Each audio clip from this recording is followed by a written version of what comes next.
शिव महापुराण की कथा कहती है, भगवान शंकर का अनुमोदन कहता है कि आपकी जो भक्ति है, भगवान धन से, संपदा से या सत्ता से या वैभव से या दौलत से भगवान कभी नहीं रीझता। अगर भगवान को चाहिए तो तुम्हारा केवल निर्मल मन चाहिए। भगवान को और कुछ भी नहीं चाहिए, तुम्हारा केवल मन। उसके सिवाय भगवान तुम्हारे वैभव से, तुम्हारे पास में कितनी गाड़ी है, कितना बंगला है, कितना धन है, कितना वैभव है, कितनी सत्ता है, कितनी दौलत है, भगवान को उससे कोई मतलब नहीं। भगवान को अगर मतलब है तो केवल तुम्हारे मन से मतलब है। शबरी अम्बा के दरवाजे पर भगवान गए, क्या दिया शबरी अम्बा ने? भगवान को क्या प्रदान करा शबरी अम्बा ने? केवल एक झूठे बेर। और झूठे बेर के सिवा भगवान कुछ ले भी नहीं रहा है। अब तुम शंकर जी को क्या देते हो? अगर शबरी अम्बा ने भगवान राम को झूठा बेर दिया है तो आपने कौन सा अच्छी चीज दी थी भगवान को? जल दिया, वो मछली का झूठा था। दूध दिया, वो बछड़े का झूठा था। फूल दिया, वो भौरे का झूठा था। मिठाई बना कर दी, वो चींटी की झूठी थी। तुमने दिया क्या? और ये मनुष्य का शरीर दिया भगवान के चरणों में, ये भी तो झूठा है। फोन पे तो तुरंत कह देता है, माँ तो तारे बिना एक बिना नहीं रहूं, एक मिनट नहीं रहूं, तेरी तो मुझे बहुत याद आए। और भगवान के पास जाए कि तुम्हारे बिना मेरा कोई नहीं है। भगवान के रेंदे रे झूठेला। भगवान भी कहते काहे को झूठ बोले? अभी फोन पे बोल रहा था, मेरे को थारी याद आ रही, तेरे बिना एक मिनट नहीं रह सकता, तू तुम्हारे हृदय में बसी ने, तू तुम्हारा चित्त वृत्ति में बसी। और मंदिर पहुंचा ने अगरबत्ती लगाते लगाते बोला, तन मन धन सब कुछ तेरा। भगवान के आ गया भेरू झूठेला। भगवान भी सोचे काय आया।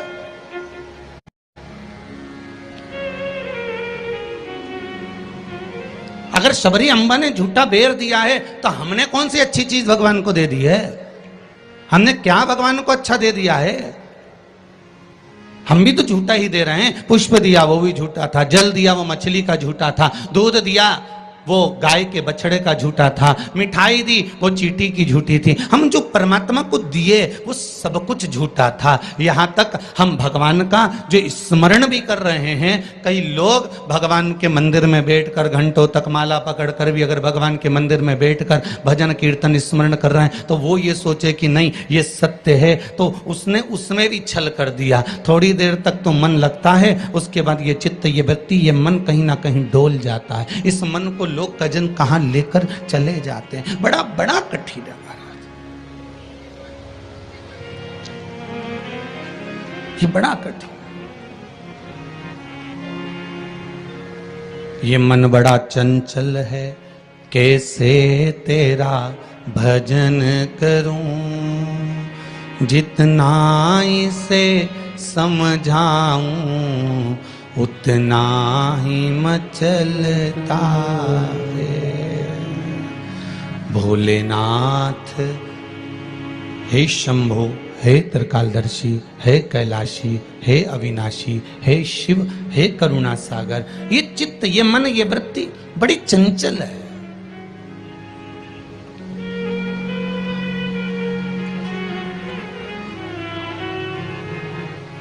अगर ये मन, ये चित्त, ये वृत्ति थोड़ी भी परमात्मा में लग गई तो जीवन की सार्थकता हो गई।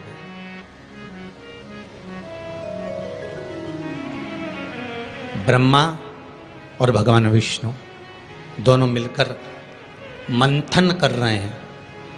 और एक बात बहुत ध्यान से सुनना, शिव महापुराण के इस चरित्र को याद रखना कि ब्रह्मा और भगवान विष्णु ने मंथन किया, और मंथन किया तो शंकर भगवान के शिवलिंग को प्रकट किया। आपसे भी निवेदन है, जब दोनों पति पत्नी, भाई भाई, घर के बुजुर्ग, माता पिता, घर के बच्चे जब एक साथ कहीं बैठे हुए हों तो शिव महापुराण की कथा कहती है आप भी शिव महापुराण का थोड़ा सा मंथन करो। उस मंथन से जो प्रकट होगा वो तुम्हारे घर का आनंद करा देगा। शिव पुराण का मंथन।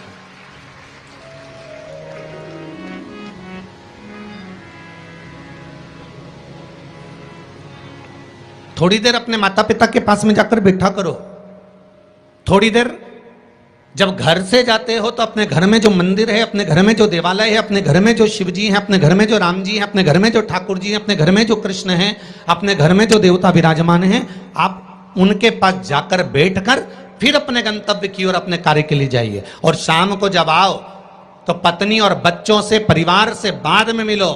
सबसे पहले अगर दुकान की चाबी भी लेकर आए हो, थोड़ा सा धन भी लेकर आए हो, थोड़ा सा सामान भी लेकर आए हो, थोड़ा सा व्यापार का कुछ चीज भी आप लेकर आए हो, तो सबसे पहले जाकर भगवान के मंदिर में जो आपके घर में है उसके पास में बैठकर उसको बताया करो, आज मैंने व्यापार करा उसमें यह लाभ हुआ, आज मैंने व्यापार करा उसमें यह हानि हुई, और आपकी कृपा से आज मैंने दुकान, व्यापार, व्यवसाय आज का पूरा करा। हे देवाधिदेव महादेव, हे मेरे ठाकुर, हे मेरे कृष्ण, हे मेरे राम, आज भगवान की कृपा, आपकी कृपा बहुत बनी रही और मेरा सब कार्य सफल हुआ। बाबा को प्रणाम करो, नमन करो और फिर अपने माता पिता, परिवार, कुटुंब, कबीला जिससे मिलना है मिलो, फिर मिलो।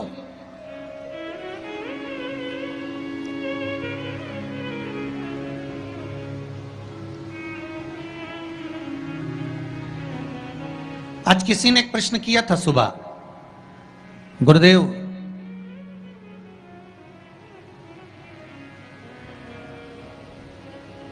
अगर भगवान के मंदिर जाना है हमको और शरीर में अगर कष्ट है, शरीर में अगर रोग है, शरीर में अगर बीमारी है, शरीर में अगर दुख है, शरीर में अगर कष्ट है, तो क्या नहाना जरूरी है?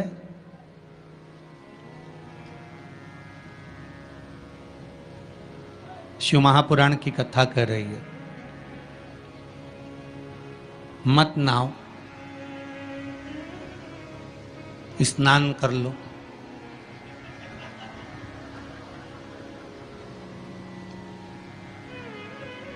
मत नहाओ,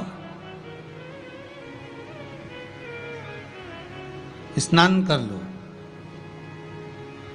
नहाने में और स्नान में जमीन और आसमान का अंतर है। बाथरूम में गए, साबुन लगाया, शैम्पू लगाया और ये सब लगाने के बाद में तुमने जो तुम्हारे ऊपर पानी उंडेला, इसको नहाना कहते हैं।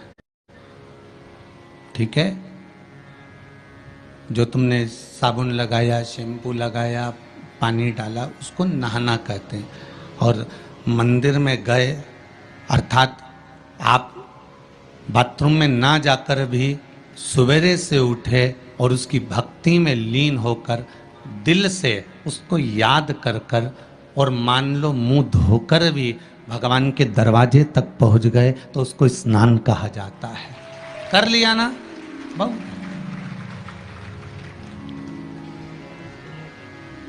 नहीं है ना शरीर में बल? एक पत्र में लिखा है किसी ने,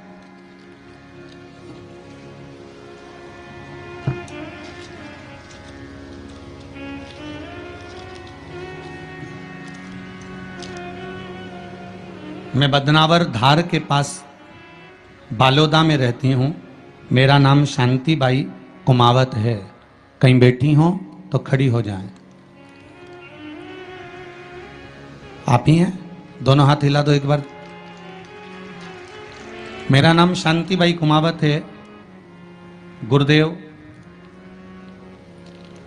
आज मैं अपने पैरों पर खड़ी हूं और घूम रही हूं, ये शिव की ही कृपा है, शंकर की कृपा है। मैं कैंसर से पीड़ित हूं, बहुत सारे अस्पतालों में मेरा इलाज हुआ है। ऐसा कोई हॉस्पिटल गुजरात का, राजस्थान का और महाराष्ट्र का नहीं जहां पर मेरा इलाज नहीं हुआ।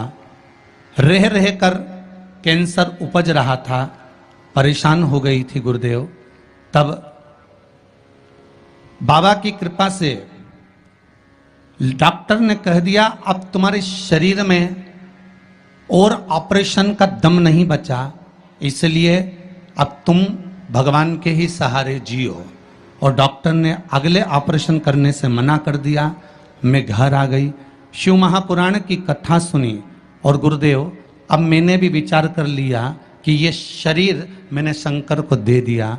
और गुरुदेव एक बेलपत्री शिव जी पे चढ़ी हुई अपनी पोती से, बेटों से बुलवाती और उस बेलपत्री को जल के साथ खाना चालू कर दिया, 2 कदम भी नहीं चल पाती थी क्योंकि कैंसर के ऑपरेशन इतने हुए थे। गुरुदेव, आज मैं इस पंडाल में बैठकर कथा सुन रही हूं, ये शिव की ही कृपा है, ये शंकर की करुणा। एक बात बहुत सुंदर आपने लिखा है शांतिबाई जी, माता जी, कि गुरुदेव जांच भी कराई, अब डॉक्टर बोल रहा है तुम तो ठीक होती चली जा रही हो, ऑपरेशन की भी जरूरत नहीं है। अब बाबा की यह कृपा हुई है, ये करुणा है। बैठो मां, बैठो। हर हर महादेव। ये शिव की कृपा है, ये शंकर की करुणा, ये शंकर की उदारता है, ये शंकर की दया है, ये शिव करुणा है। अकाल मृत्यु वो मरे जो काम करे, चंडाल का काल उसका क्या बिगाड़े, जो भक्त हो महाकाल का। शंकर की आराधना करने वाला, शिव का स्मरण करने वाला, शिव भक्ति में डूबने वाला, शंकर का अनुमोदन करने वाला कभी भी भटकता नहीं है। शिव उसको मार्ग तक पहुंचा ही देता है, पहुंचाएगा।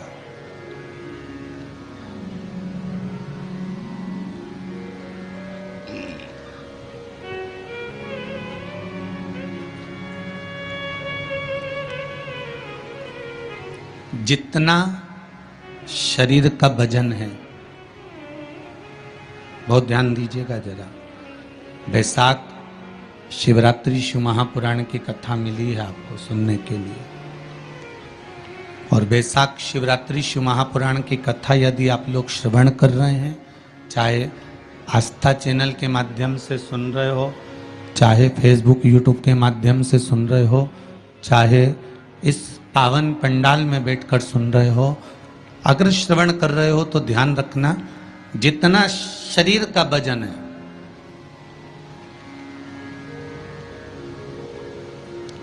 70 kilo, 25 kilo, 20 kilo, 15 kilo, 50 kilo, उतना ही किलो के हिसाब से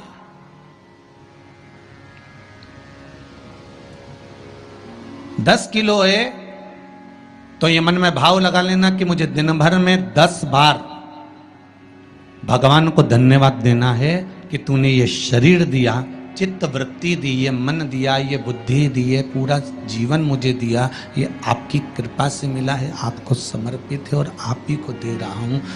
10 किलो के हो तो 10 बार आप भगवान को धन्यवाद दीजिए, 20 किलो के हो तो 20 बार धन्यवाद दीजिए, 80 किलो के हो तो 80 बार धन्यवाद दीजिए, 90 किलो के हो तो 90 बार धन्यवाद दीजिए कि ये आपकी कृपा से मुझे प्राप्त हुआ है,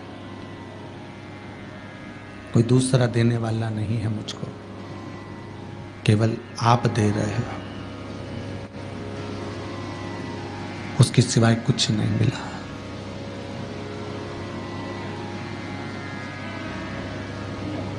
बड़ी मुश्किल से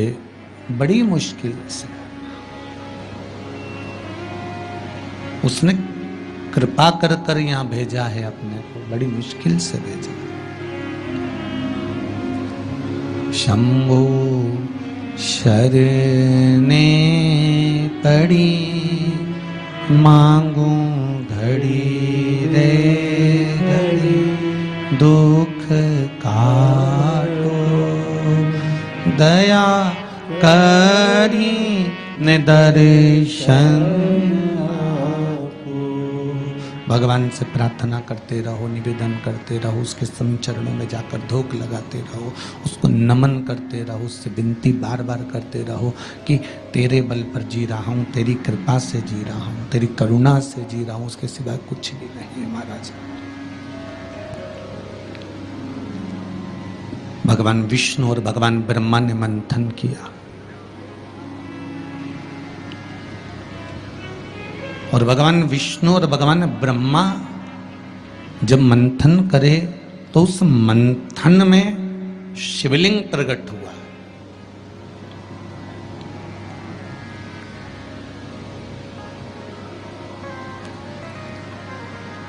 मंथन में शंकर का प्रकट होना बहुत बड़ी बात है।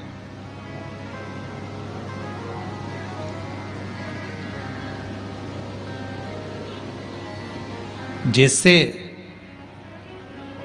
बात बात में शिवजी का नाम, शंकर का यश, शंकर भगवान का गुणगान, शंकर भगवान की भक्ति की बात आपके मुख पर अगर बार बार आ रही है ना, आप बार बार कह रहे हैं कि बड़ी कृपा करी साहब, मैंने तो पशुपति व्रत करा था और भगवान ने मेरा ऐसा कर दिया, मैंने भगवान को मूंग चढ़ाया था और भगवान ने ऐसा कर दिया, मैंने चावल चढ़ाया था भगवान को और भगवान ने ये कर दिया, मैंने भगवान को बेलपत्र चढ़ाया था, भगवान ने मेरा ये काम कर दिया, भगवान को मैंने धतूरा चढ़ाया था, भगवान ने मेरा ये काम कर दिया। आप बार बार शिव जी का यशगान गाते हो ना, यश गुण गाते हो, तो उसमें भी एक सुख का अनुभव होता है।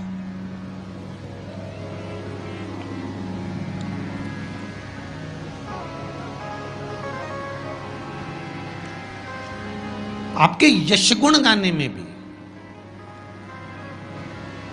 करके देखना। सास से निवेदन है, बहू की बड़ाई करके देखो, बहू का यश गुण गाकर देखो। कितनी भी बुरी बहू हो, कितना भी अपशब्द कहती हो, कितना भी ताना देती हो, कितनी भी गाली देती हो, कितना भी आड़ा टेढ़ा बोलती हो, भले तुम्हें संभालती हो ना संभालती हो, तुम्हारा सम्मान करती हो ना करती हो, तुम्हारा आदर करती हो ना करती हो, उसके बाद भी तुम 4 लोगों से अपनी बहू की बड़ाई कर कर देखना, खूब बड़ाई करना उसकी, खूब यश गुण गाना उसका। भले वो गाली दे, अपशब्द के ताना दे, कुछ भी बोले, पर तुम यश गुण गाओ उसका, खूब गाओ और खूब दिल से यश गुण गाओ उसका। 1 महीना इंतजार करना यश गुण गाते गाते। दूसरे महीने में जिस बहू का तुमने यश गुण गाया है, ये शिव महापुराण की कथा कहती है, वो भी सिर पर पल्लू लेकर तुम्हारे को धोख लगाने आएगी जरूर, ये पक्का है। आप अपने भीतर कुछ अच्छा तो लाओ,